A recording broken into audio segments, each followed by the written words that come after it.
안녕하십니까. 신천식의 이슈 토론입니다. 오늘은 민선 6기 대전시정 1년을 되돌아보면서 앞으로 어떤 방향으로 나가는 것이 바람직한지 전문가들 모시고 살펴보는 시간 갖기로 하고 있습니다. 오늘은 대전광역시정의 도시환경 교통편 전문가 모시고 이야기 나누도록 하겠습니다. 오늘 나오신 분 제 왼쪽부터 소개하겠습니다. 직접 말씀 좀 해주시죠. 예, 안녕하세요. 대전대학교 건축학과 교수 전영훈입니다. 반갑습니다. 네, 안녕하세요. 저는 한밭대학교 도시공학과의 김명수 교수입니다. 네, 김윤덕 교수님 말씀. 예, 안녕하세요. 우성대학교 건축공학과에서 근무하고 있고요. 김윤덕 교수입니다. 두 분은 아까 잠깐 인사 나눌 때 보니까 김명수 교수님하고 전영훈 교수님은 잘 만나신 사이인 것 같고 오늘 예. 김윤덕 교수는 처음이신 것 같은데 예. 어떻게 보면 신선한 감각으로 새로운 관점에서 대전시정을 말씀을 해주시기를 그렇게 기대를 해보면서 첫 번째 주제 질문 드리겠습니다. 도시 행정을 얘기할 때 환경과 교통 또 순수한 의미의 도시 개발, 이것이 도시 행정의 가장 핵심적인 주요 정책이라고 볼 수가 있는데요.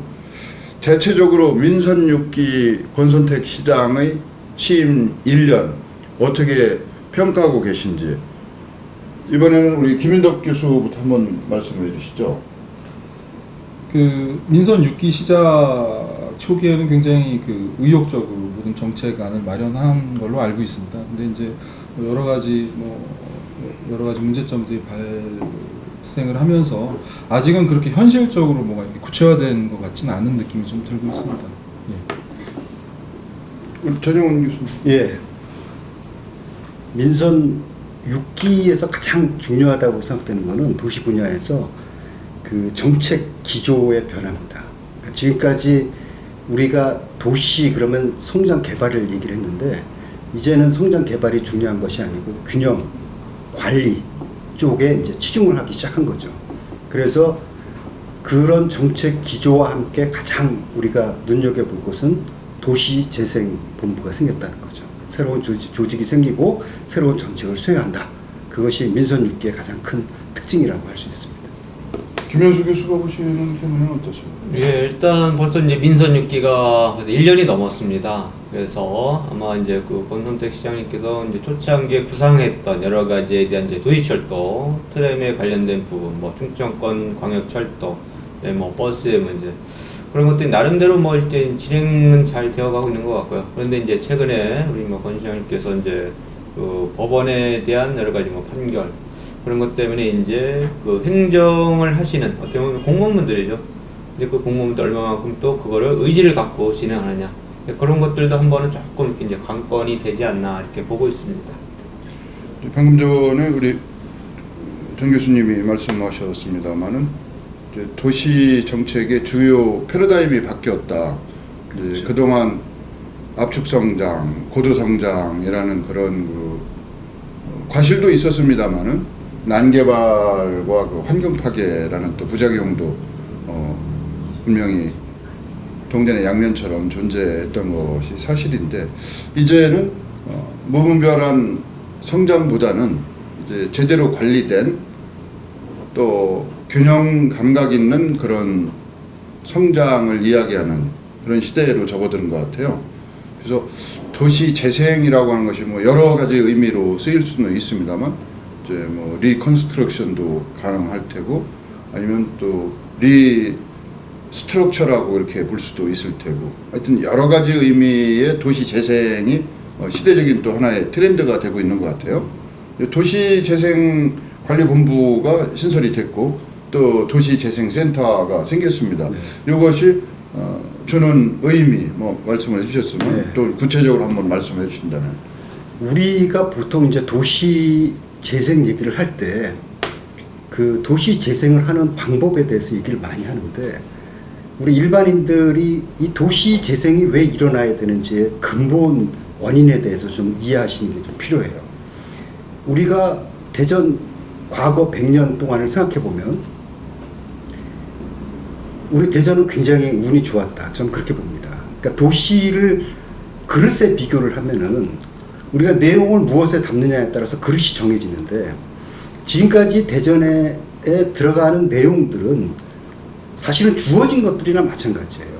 우리가 대전역이 생겼을 때서부터 뭐 굵직굵직한 일들이 많죠. 연구기관도 들어왔고 엑스포도 있었고 제3청사도 있었고 그런 것들이 중앙정부에서 결정이 됐을 때 이 지방자치단체는 그것을 담는 그릇을 후행적으로 마련했으면 됐다 이런 건데 이제 앞으로 100년은 그게 안 된다 그런 얘기죠.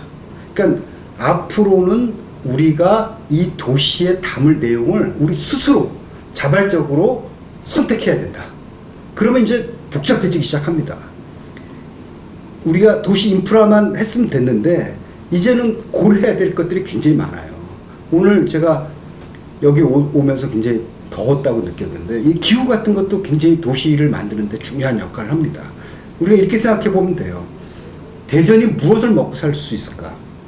만일 좋은 그런 경제 분야를 우리가 활성화시키기 위해서 외부 사람들을 끌어오려면 이 도시를 어떻게 만들어야지 그런 외부 사람들이 끌어올 것일까? 이런 것들을 이제 우리가 종합적으로 고려해야 된다는 거죠. 그래서 도시 재생의 패러다임은 이제 여러 가지 요소들, 도시를 구성하는 여러 가지 요소들을 복합적으로 고려해야 된다. 그렇기 때문에 기존의 조직 갖고는 되지 않는다. 그래서 도시재생본부라는 것이 탄생을 한 거고, 그 다음에 우리가 관 주도의 일들이 사실은 굉장히 많은 난관에 부딪히는 걸 알 수가 있거든요. 실제로 도시에서 일어나는 일들에 도시의 주인인 시민들의 그 참여도가 굉장히 늘어나기 시작하고, 그 다음에 자기의 의견을 활발하게 개진하기 시작하면서 이제 민관이 협력이 돼야 되는데, 그런 민간 협력의 중간 단계를 누가 맡을 것인가. 그래서 도시재생지원센터가 만들어졌다 이렇게 봅니다. 그래서 일단은 만들어졌으니까 이 만들어진 기구들이 어떻게 작동하는지 이제 저희가 지켜봐야 되겠죠. 예, 이 좋은 말씀을 해주시는데 저는 그 용어 선택도 우리가 다시 한번 고민해야 되는 것이 아닌가 이런 생각을 해봐요. 이제 리제너레이션이 됐든 리컨스트럭션이 됐든 재생이라고 하는 의미는 과거의 어떤 시점이나 상황을 상정하고 그로 돌아가자는 얘기가 담겨져 있거든요. 그렇죠. 근데 이제 우리가 산업구조의 변화라든지 여러 가지의 그 도시 쇠퇴의 원인이 있지 않습니까?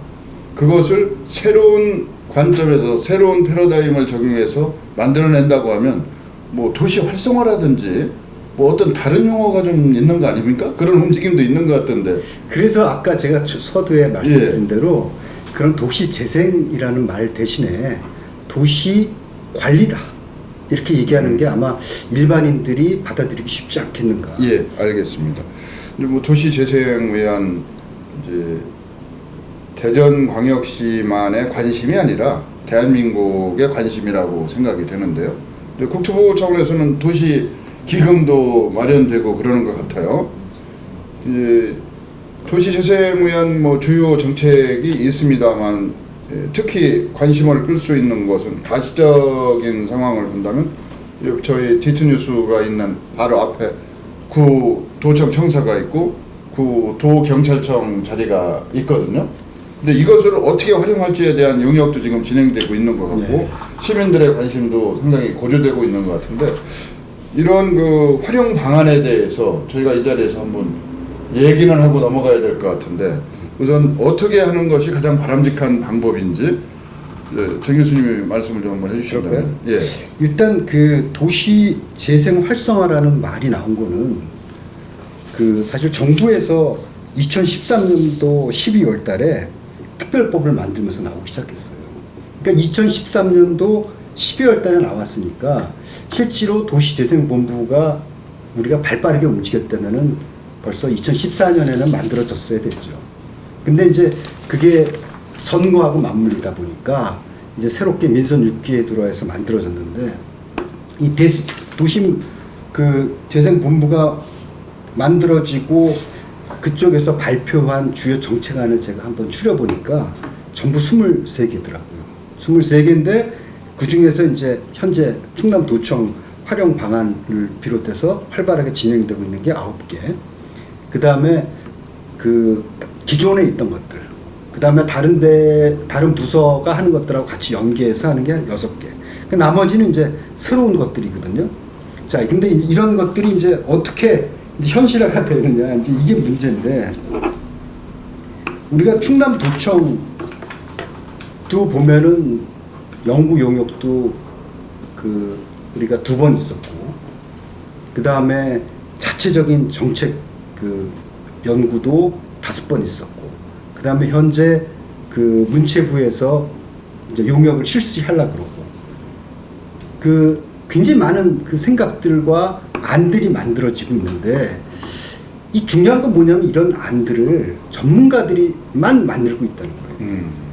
이런 것들이 사실은 많은 사람들의 의견을 통합해서 만들어야 되는데, 이런 거에 대해서는 제가 이제 나중에 또 기회가 되면 자세하게 말씀드리겠지만, 실제로 문체부가 이 충남도청 활용안에 대해서 안을 만들 때 문체부가 공언한 게 있는데, 그게 뭐냐면 시민들의 의견을 적극적으로 수용하겠다.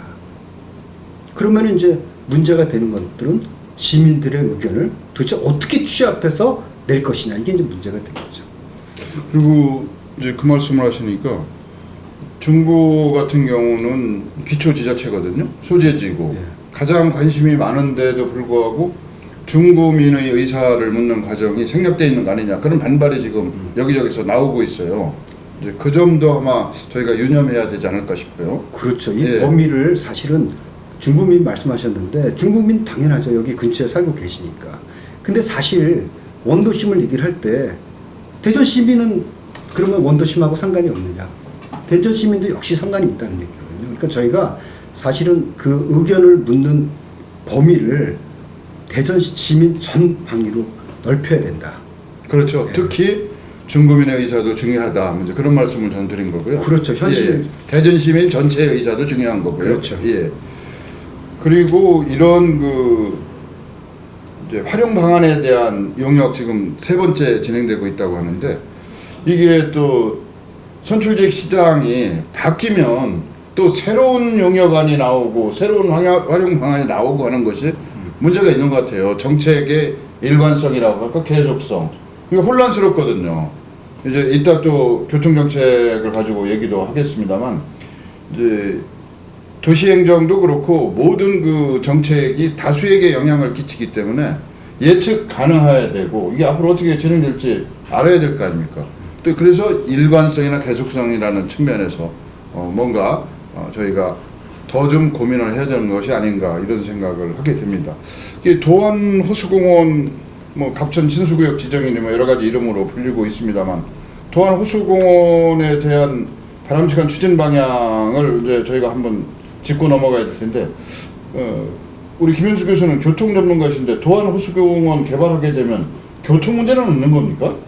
다양한 분야의 어떤 문제점이 있을 것 같은데. 교통 문제가 없다고 하면 그게 문제죠. 예. 사실은 우리가 도시개발 사업을 하던, 아까 이제 말씀하신 뭐 도시 재생을 하던 간에 교통 문제는 항상 수반이 됩니다. 왜냐하면 교통이라는 것은 우리 인간들이 살아가는 데 있어서 가장 중요한 수단이거든요. 수단뿐만 아니라 필수 불가결한 이런 요소라고 합니다. 우리가 의식주? 저는 의식주에 거기에 교통이 안 끼면 의식주 저는 해결이 안 되거든요. 그와 마찬가지로 지금 이제 도안 그 호수 공원에 대한 거는 지금 찬반 양론이 지금 상당히 그 팽배하게 있습니다. 거기에 주변에 어떤 뭐 개발을 하시는 분들은 뭐 해야 된다는 얘기고, 또 이제 환경단체에서는 좀 적극적으로 또 반대를 하고 사실 있습니다. 그래서 그것이 아마 민선 거의 3기부터 아마 이 호수공원에 대해서도 아마 염시장 때부터 계속 어떤 공약사항도 있었던 그런 상황이었는데, 지금에 와서 어느 정도 지금 가시화가 되어가는 뭐 그런 상황인 것 같은데요.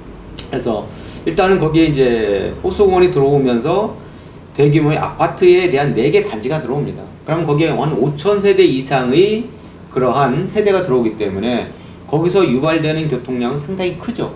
당연히 뭐 집중될 수밖에 없는, 특히 그 도안 동로상에서의 교통량, 그 용량을 어떻게 소화할 거냐 상당히 중요한 관건인데요. 근데 저는 그 도안 동로상의 교통량이 집중이 된다고 그래서 그 도안 동로를 뭐 10차로로 한다.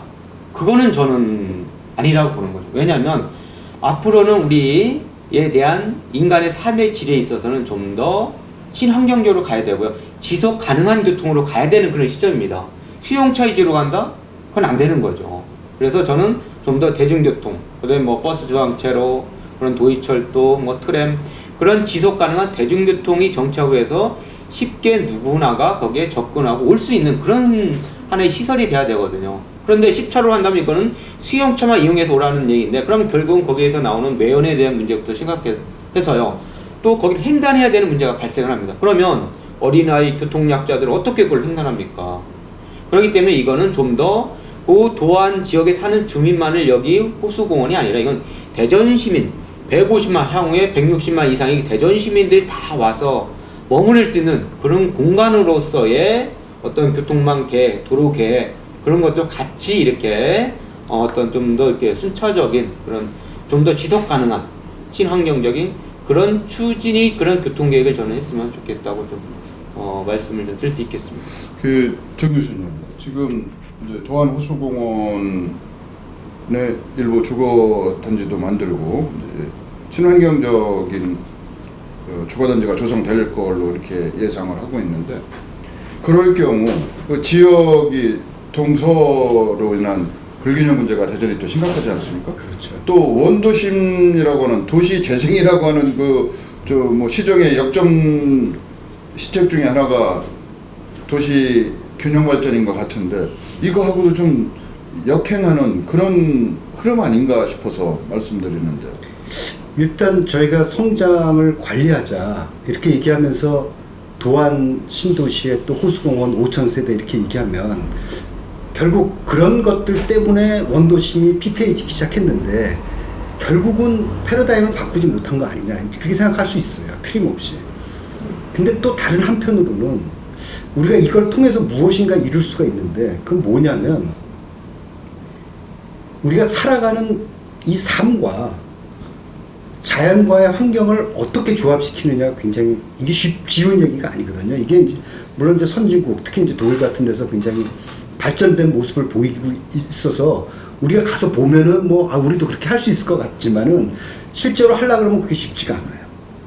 만일 이게 민선 3기서부터, 이게 민선 3기, 4기서부터 이게 얘기가 나온 거고, 실제로 여기에서 계속 우리가 호수공원을 얘기하고 있다가 갑자기 이렇게 그만두는 것도 힘들고, 그래서 정책을 이어가는 입장에서 이걸 꼭 해야 된다면 아까 김 교수님 말씀하신 대로 이것이 어떻게 대전 전 시민의 공헌이 될 수 있을 것이냐, 원도심하고 어떤 관계를 맺을 것이냐, 그 다음에 여기서 우리가 성공한 사례를 어떻게 원도심에다 갖다 놓을 것이냐, 이런 것들이 종합적으로 고려가 돼야죠.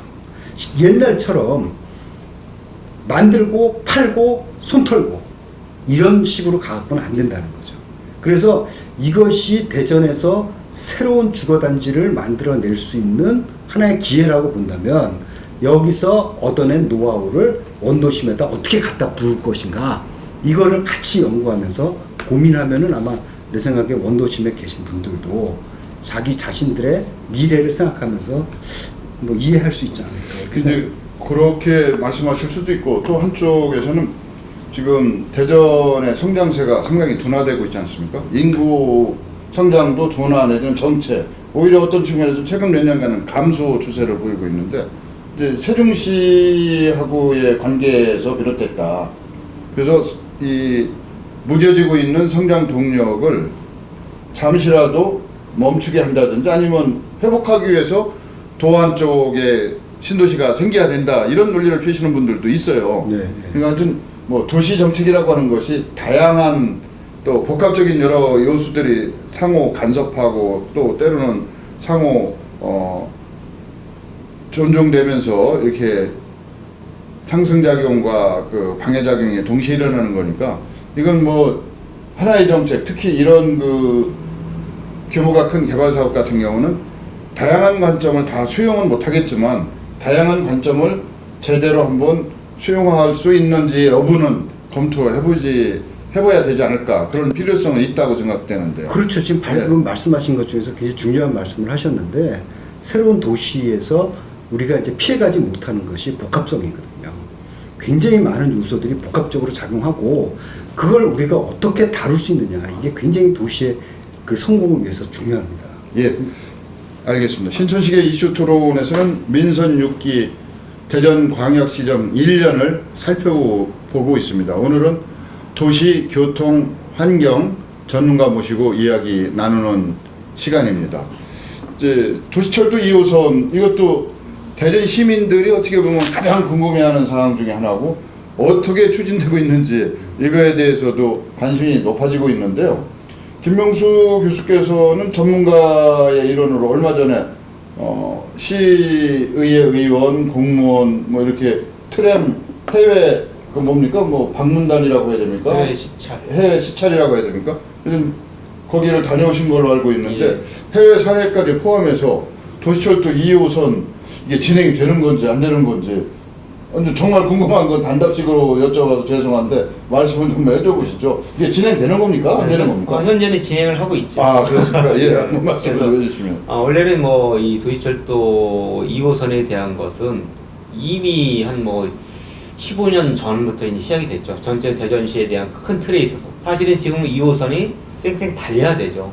뭐 지하로 갔던 고가로 갔던 노면으로 갔던 일단 한 수단에서 지금 2호선이 계속 1호선과 같이 움직여져서 뭔가를 시너지 효과를 냈어야 되는데 지금 민선 3기, 4기, 5기, 6기까지 오면서 아직도 계속 쳇바퀴만 지금 돌고 있습니다. 결국은 이거는 시민들만 지금 피해를 보고 저는 있다고 이렇게 보고 있는 거죠. 그래서 아마도 이제 지금 최근에 이제 우리가 선거직을 선출하다 보니까 그때 선거에 나오시는 시장님들이 각자 공약들을 하는 거죠. 그래서 자기 임기 내에 뭔가를 하려고 하다 보니까 이 계속 바뀌는 거예요. 자기 입맛에 맞는 떡을 딱 시민들에 주려고 하는데 그게 모든 뭐 150만 시민에 맞는 다 떡을 다 줄 수는 없지 않습니까? 그러다 보니까 이게 계속 이게 쳇바퀴를 좀 돌고 있는 상황이고요. 대신에 이제 뭐 민선 6기에 와서 우리 이제 권 시장님께서 트램으로 공약을 하시고 그래 하겠다고 의지를 이제 표방을 하신 거죠. 그래서 지금 이제 그 기본 설계에 대한 그 용역을 지금 한국철도기술연구원에서 추진을 하고 있습니다. 그래서 지금 이미 금년 그 5월에 착수 보고가 됐고요. 그래서 내년 한 뭐 중반기까지는 기본 그 용역이 끝납니다. 그러면 벌써 지금 민선 6기 1년이 지났어요. 그럼 내년 중반기 벌써 민선 2년이 후딱 지나갑니다. 그러면 또 예비 타당성이라는 그 기간을 또 한 2년 정도 거칩니다. 그러다 보면 이 과정이 또 다음 민선 또 7기로 넘어가야 되는 그런 문제가 지금 계속 이제 악순환이 되고 있는 그런 상황이죠. 그래서 지금 일단은 시에서는 그 트램 기획단이 지금 발족이 돼서 지금 그 공무원분들이 그 구성이 되어 있고 거기에 또 대전시에서 전문가들 대전시뿐만 아니라 우리나라에 있는 그런 트램의 전문가들 그다음에 철도 전문가들을 위해서 위원회가 지금 구성이 되어 있거든요. 자문위회가 구성이 돼서 그 의견들을 수렴을 하고 그거에 대한 것들을 좀 더 어떻게 대전시 2호선이 그런 철도에 대한 것들을 좀 더 시민들을 위해 삼재로 갈 것인가를 지금 계속 추진 중에 있습니다. 그건 지금 수업이 된 사항은 아니고요. 아, 예, 알겠습니다. 예. 근데 이제 일부의 의견일 수도 있습니다만 시민적 합의 과정을 민선 5기에서 거쳤거든요. 그 이제 고가 방식, 자기 보상 절차로 간다고 이제 했어요. 그럼 예탁 승인까지 받았고, 근데 이제 민선 6기 돼서 바꿨습니다. 그 당시에도 이제 절차나 과정상에 이제 시민 의견을 수렴하는 과정에서는 자기 보상 절차가 더 우세했던 걸로 그렇게 기억이 돼요. 언론에 그 보도된 내용이니까. 그런데도 불구하고 트램으로 바꾸었는데 그런 과정에 대해서 이제 민주주의라는 것이 절차와 과정의 투명성, 공정성이라는 게 매우 중요한 요소 중에 하나 아니겠습니까? 예, 예, 예. 뭐 민주주의에 반한다 이런 결정이 아니라 그럴 경우 이제 지금 현재 선거법 소송 때문에 권선택 현 시장의 리더십이 흔들리고 있다. 뭐 이렇게 다들 얘기를 하고 있는데 이제 어떻게 될지에 대한 걱정들도 많이 합니다. 그리고 이 도시철도 2호선이라고 하는 것이 사실은 교통 약자들을 위한 그 교통수단 아니겠습니까? 이것이 뭐 여기 계신 분들이 그 지하철을 이용해서 출퇴근을 얼마만큼 하시고 뭐 활동을 하시는지는 잘 모르겠습니다. 대부분 어려운 분들이 그 도시철도를 이용하는 거라고 이렇게 이제 여러 가지 통계적으로 나와서 그래서 이런 부분 그 의사 결정 과정을 뒤집을 수고 그 정당한 근거나 어떤 객관적인 타당성 같은 게 부족한 거 아니냐는 우려에 대해서는 어떤 생각을 갖고 계세요? 그 근거가 사실 이렇게 표면화돼서 많은 사람들한테 그 설득하는 요소로서 작용하지 못한 건 사실이지만 바꿀 때는 틀림없이 그만한 이유가 있었다 이렇게 저는 보는데요. 이 도시철도를 우리가 이게 교통으로만 보면 안 됩니다. 아까도 복합성 얘기를 했지만은 도시에 사는 시민들이 누가 그거를 교통으로만 봅니까? 길이 어떻게 됐느냐에 따라서 도시의 경관이 달라지기 때문에 가장 좋은 거는 이제 밑으로 집어넣는 거죠. 그럼 뭐 누구나 다 인정하는 건데 그럼 두 가지 트램이냐 이제 도시 고가철도냐고 봤을 때 도시에 대한 그 발전의 프레임이 바뀌었다고 봤을 때 실제로 지금 도시를 만지는 그 선진국들의 트렌드는 뭐냐면 단거리 이동이에요. 장거리 이동이 아니고 우리가 사는데 이제 다 중심지를 많이 만들어 갖고 짧게 이동해라. 그러니까 굉장히 빨리 가는 거는 소용이 없고 천천히 가더라도 편안한 걸 타자 이런 거거든요. 그러면 이제 그런 새로운 프레임에는 사실 맞은 거죠. 근데 그거에 대해서 설명하는 게 좀 부족하지 않았는가. 이걸 교통으로만 얘기하다 보니까 당연히 그걸 받아들이는 사람들이 갸웃할 수밖에 없지 않았는가 이런 생각이 듭니다. 김 교수님은 이제 얼마 전에 해외 시찰, 사례 연구 뭐 이렇게 다녀오셨는데 이게 지금 말씀대로 교통이라는 것이 교통이라고 하는 관점으로만 접근할 수가 없고 역사나 문화, 또 자연 조건, 기후까지도 다 반영이 돼야 되는 거라고 생각하고 또 그 안에서 이루어진 시민들의 기질이라고 할까 국민성 이런 것까지도 다 저희가 고려를 해야 된다고 생각해요. 그래서 실제 트램을 잘 활용하고 있는 외국의 사례는 어떤 경우입니까 이게? 그러니까 이제 일단 우리나라는 아직까지 그 교통 문화가 뭐죠? 자동차 위주예요.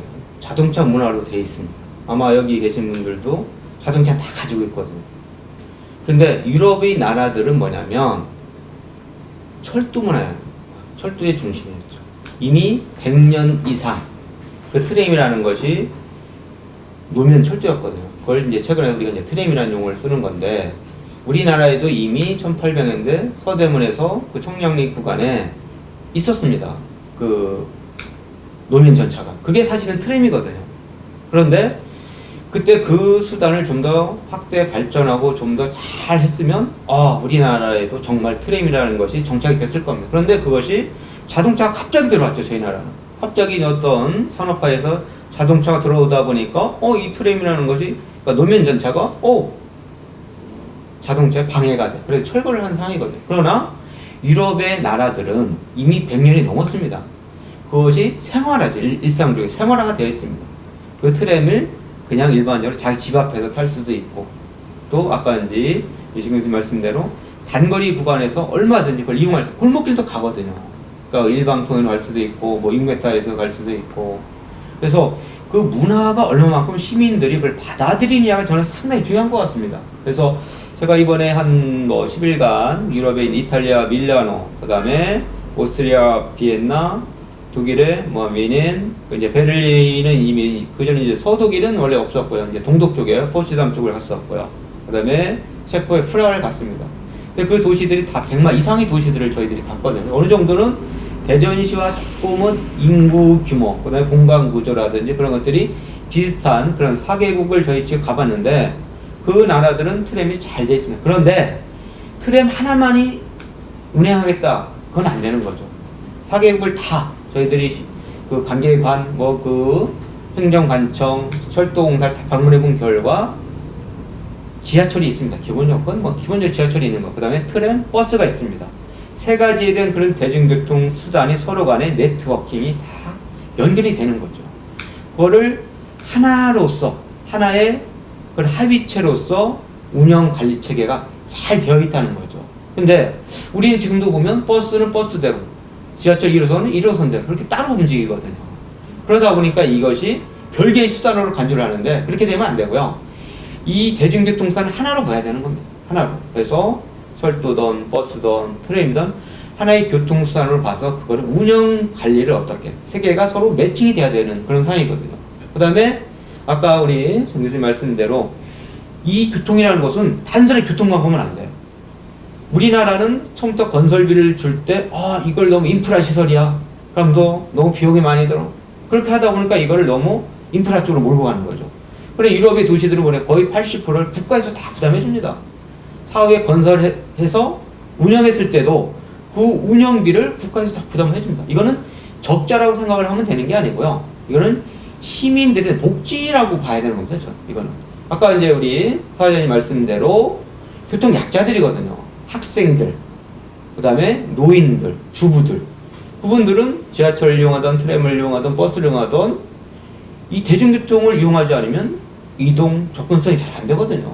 그래서 이거는 어디까지나 기본적인 인프라지만 그 인프라 플러스 복지라는 개념을 같이 봐야만 되는 그런 상황이다. 그래서 유럽의 나라들은 그것이 생활화되어 있고 몸에 익숙해져 있고 그런 상황이다. 그래서 우리 대전시도 이 트램을 갈 때는 어느 정도는 아직까지는 자동차 중심의 그런 문화가 되어 있지만 향후에 시민들에 대한 그런 의식과 거기다 이제 합의 도출은 제가 보기엔 좀 필요한 과정이 있을 것 같습니다. 왜냐면 이제 트램이 갔을 때 자동차와 이게 어떤 상충되는 안전상의 문제. 예, 그런 알겠습니다. 것들을 시민들이 조금 더 같이 합의의 과정을 거친다면 뭐 좋은 그런 수단이 될 것 이게 같습니다. 오늘 제기되는 주제 하나하나가 다 별도의 시간을 갖고 심도 있는 토론을 해야 될 만큼 무거운 주제들이다 보니까 그냥 언급만 하고 넘어가는 점 양해를 구하겠습니다. 그래도 제가 한 가지만 첨언하고 예, 예. 싶은 게 있는데요. 지금 아까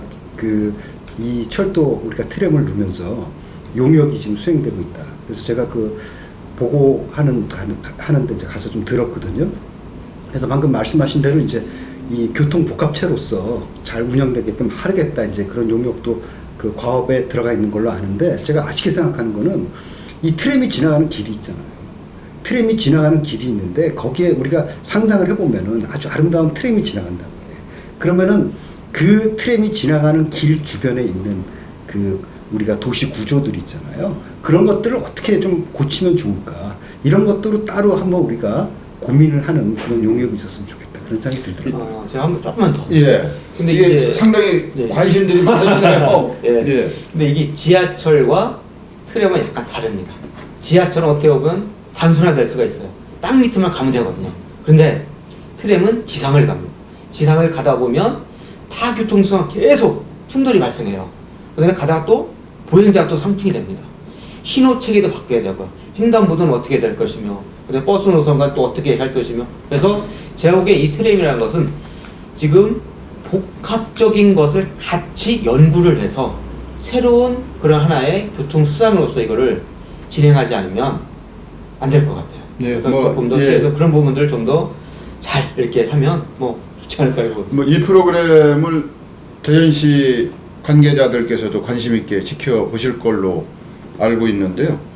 지금 말씀하신 이런 부분 참고해 주실 것을 부탁드리면서 이제 대전이 교통도시로 오랫동안 명성을 누려왔는데 KTX 호남선 개통되면서 서대전역이 오히려 당연히 정차가 되는 걸로 기대를 하고 거기가 더욱더 번성할 것이다 이런 예상을 했었는데 그게 아니었거든요.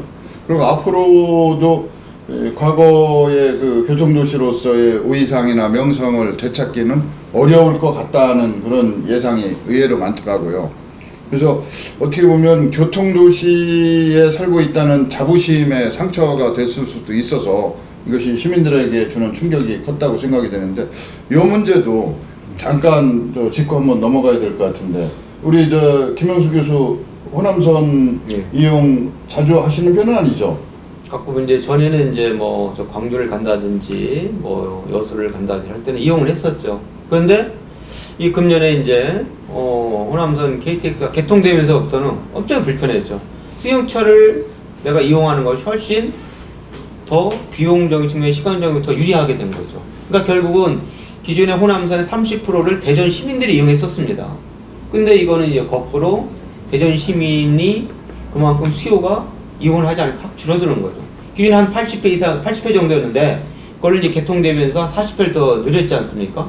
그런데 대전을 지나가는 거는 거의 뭐 한 반이 뭡니까? 한 10분의 1 정도? 한 뭐 20 몇 예, 회 20회 정도밖에 안 되니까요.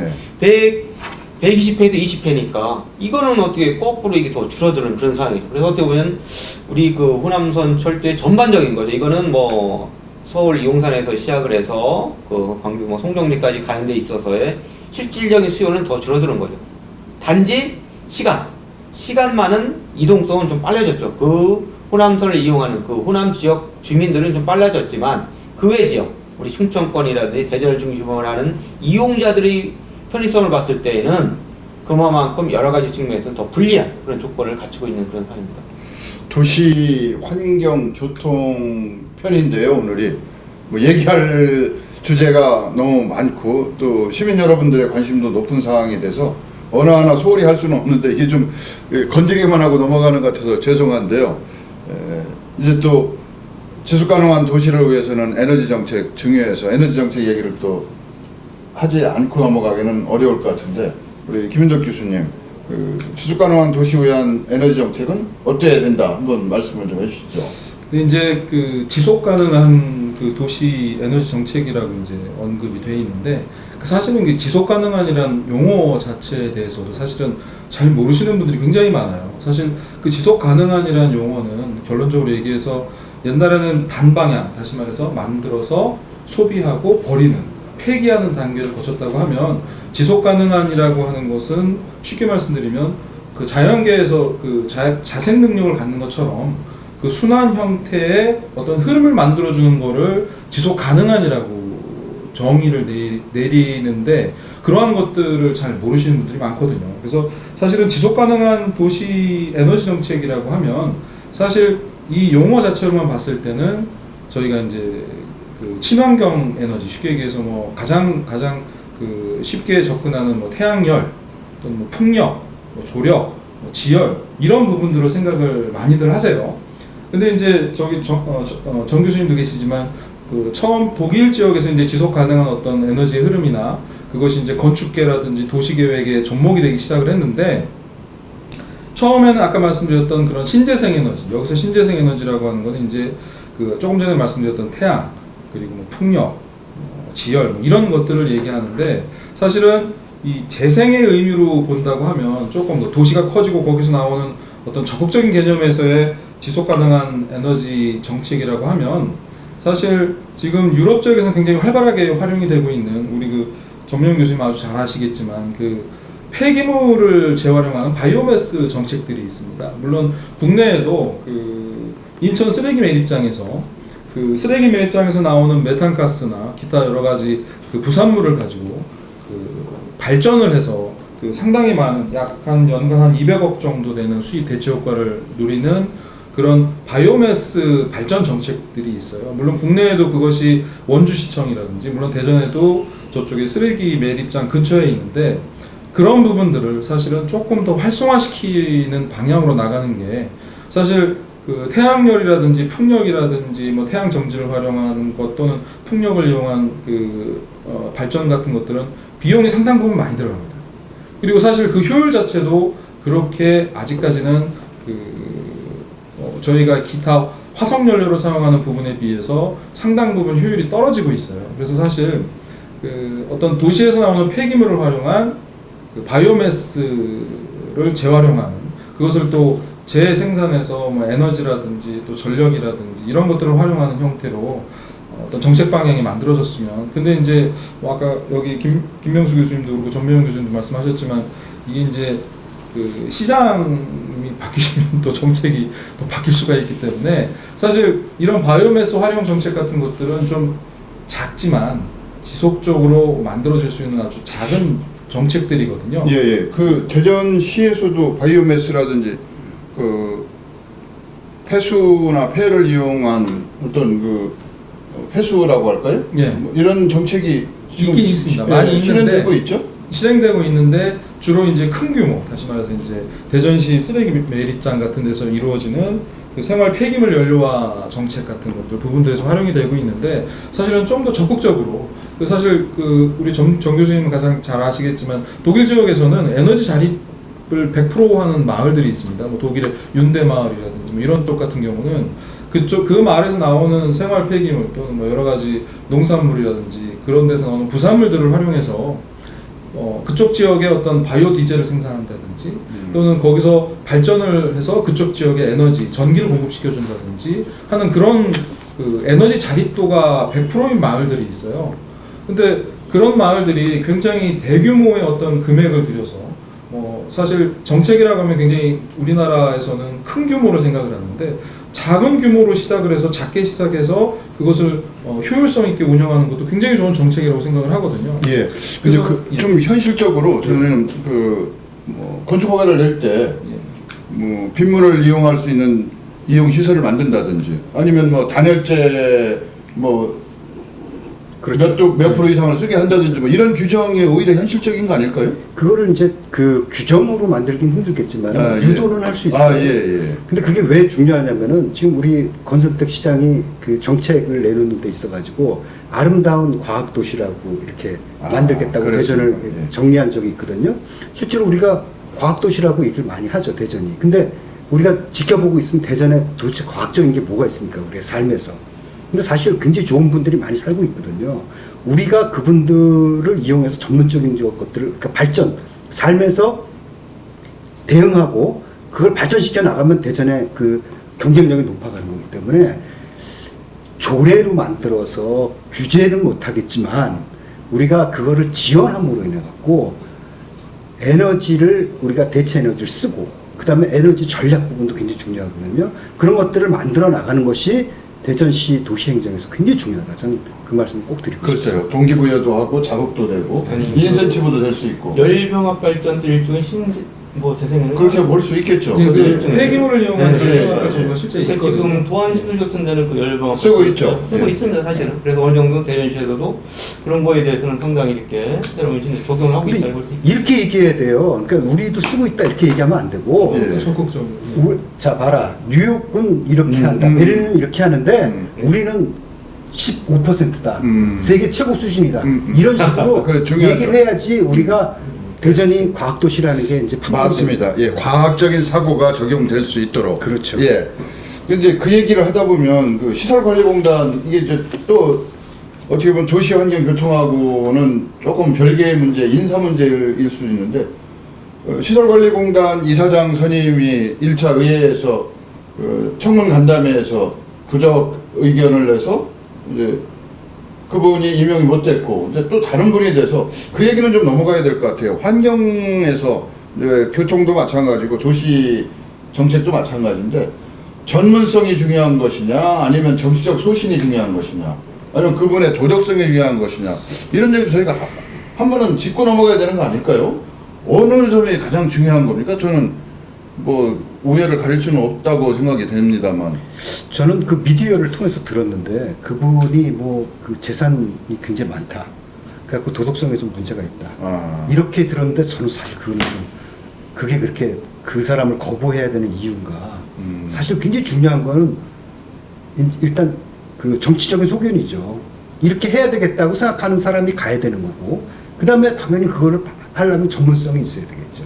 거기에 이제 부정부패가 들어갈까 이런 것들이 참 걱정되는 분야지만 그런 부분 글쎄 참 그게 저는 그 떨어뜨린 이유가 이해가 될 듯 하면서도 또 안 되고 우리 김인덕 교수도 개인적인 어떤 의견이 있으신지 그 뭐 원래 정책을 마련하시는 분들은 다들 전문성이 어느 정도 있을 거라고 생각을 하는데 이제 아까 말씀드렸던 그런 어떤 기관의 장이 되시는 분들은 물론 그러니까 정치적인 어떤 부분도 중요하지만 그 일 자체가 잘 되는 게 중요하다고 저는 생각을 하거든요. 항상 어떤 일이든지 간에 그 일의 목적이 있고 그 목적을 그대로 달성을 하는 게 좋은 일이기 때문에 어느 정도의 전문성을 가진 분이 그래도 그 일에 관여를 하는 것이 좀 어떤 시민을 위해서 또는 뭐 향후 도시 발전을 위해서도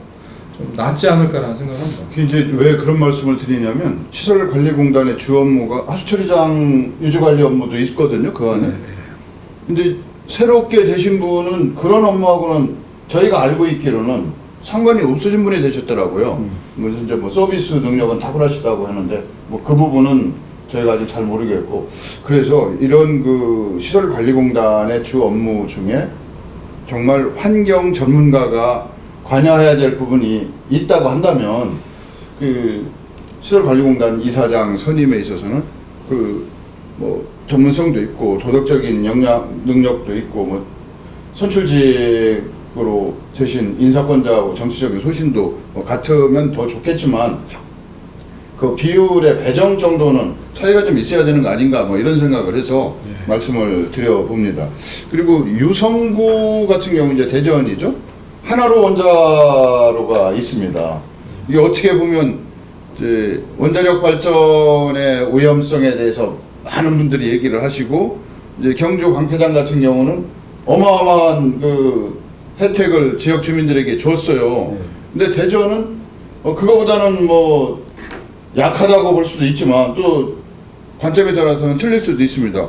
그런 혜택은커녕 또 새롭게 그 해결료 주식회사가 뭐 증설을 한다든지 뭐 이런 것이 있어서 이제 계속 시민들이 그쪽 그 방사능 문제도 주의와 관심을 동시에 갖고 있고 또 우려와 기대보다는 염려가 많은 것 같은데 이 점은 그 지금 어떤 식으로 시민을 원자력으로부터 방사능 오염으로부터 보호하고 있는 그런 그 노력이 있는 건가요? 그 원래 방사능이라고 하는 게 사실은 그 여러 가지 종류가 많잖아요. 근데 이제 사실 그 중에 하나인 라돈 같은 경우는 사실 지하실에서도 굉장히 많이 나옵니다. 그러니까 자연 방사능이라고 하는 부분들이 분명히 있어요. 근데 이제 지금 여기서 문제가 되는 거는 이제 그 원자력 그 연구를 하는 그 기관에서 그런 폐구 연료 관련된 부분들이 누출이 될까 이제 그런 것들이 이제 우려가 되는 것이고, 그게 이제 나중에 누출이 됐을 때 뭐 시정 문제라든지 또는 뭐 시민들의 어떤 그 반응 문제라든지 그런 것들 때문에 사실은 좀 쉬쉬하는 부분들이 분명히 있을 거라고 생각을 합니다. 근데 그 국내 제가 조사해 본 바로는 국내 연구기관들 같은 경우 그 관리 방안들은 철저하게 마련이 되어 있는데 과연 그 안전장치들이 얼마나 되어 있느냐라고 하는 부분들은 점검을 다시 해볼 필요는 있을 거라고 생각을 합니다. 왜냐하면 분명히 그 원자로 자체에 대해서도 한계라는 게 있고 사용 연한이라는 게 있고 그런 부분들이 있기 때문에 사실 어느 정도는 그 물론 안전장치들이 여러 가지가 있지만 시민이 좀 어느 정도 참여를 할 수 있는 기회도 좀 주어지면 좋겠고, 그래서 좀 그런 부분들을 시민들이 안심할 수 있게끔 만들어주는 정책도 사실은 시가 어느 정도 해줘야 될 일이라고 생각을 알겠습니다. 합니다. 그 정도로 하고 이제 저희 주어진 시간 50분이 거의 다 된 것 같아서 마지막 마무리로 이제 신일시계 이슈 토론에서는 민선 6기 대전시정 1년을 살펴보는 자리입니다. 뭐 평가라고 이름 붙이기는 너무 좀 거창한 것 같고 살펴보는 자리인데 이제 오늘은 도시, 교통, 환경 문제를 가지고 이야기를 나누고 있습니다. 그래서 교통 문제 한번 말씀해 주시고 그다음에 환경 문제 말씀해 주시고 종합적으로 이제 도시 전체를 한번 말씀해 주시면 좋겠습니다. 김 교수님부터. 네, 일단 뭐 민선 6기가 벌써 이제 1년이 지났습니다. 그래서 기존에 이제 민선 6기 권시장님께서 공약한 사항들이 있습니다. 그 공약한 사항들을 저는 잘 좀 이행을 했으면 좋겠어요. 그래서 모르겠습니다. 지금 일단은 뭐 선거 결과 이렇게 됐지만 또 지금 뭐 대법원에 그런 게 있지만 그것도 빨리 저는 매듭을 져서 정말 우리 대전 시민들이 피해가 안 가게.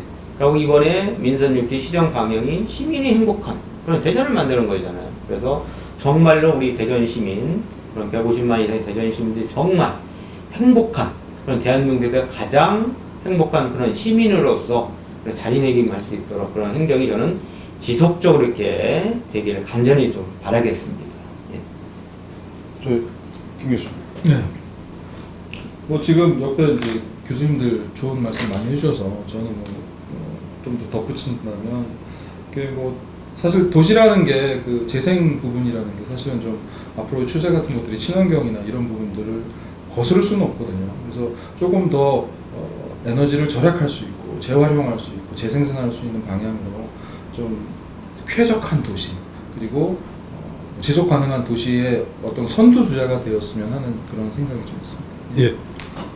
네, 민선 6기 들어서 정책 기조 변화가 확실하게 있었습니다. 성장 개발에서 균형 발전으로.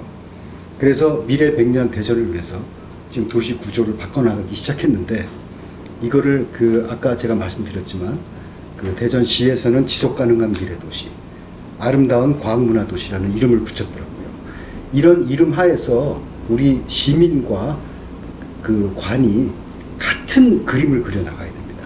그러니까 같은 이미지를 공유하고 있을 때 그 이미지가 현실화가 되는 거죠.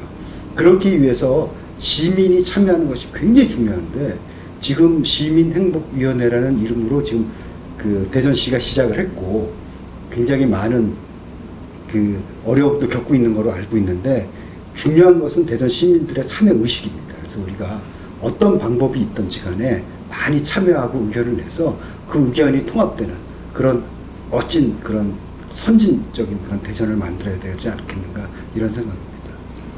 신천시계 이슈 토론에서는 민선 6기 대전시정 1년을 살펴보는 자리를 마련하고 있습니다. 오늘은 대전광역시의 도시, 교통, 환경 분야를 집중적으로 이야기해 보았습니다. 장시간 동안 봐주셔서 감사드립니다. 고맙습니다.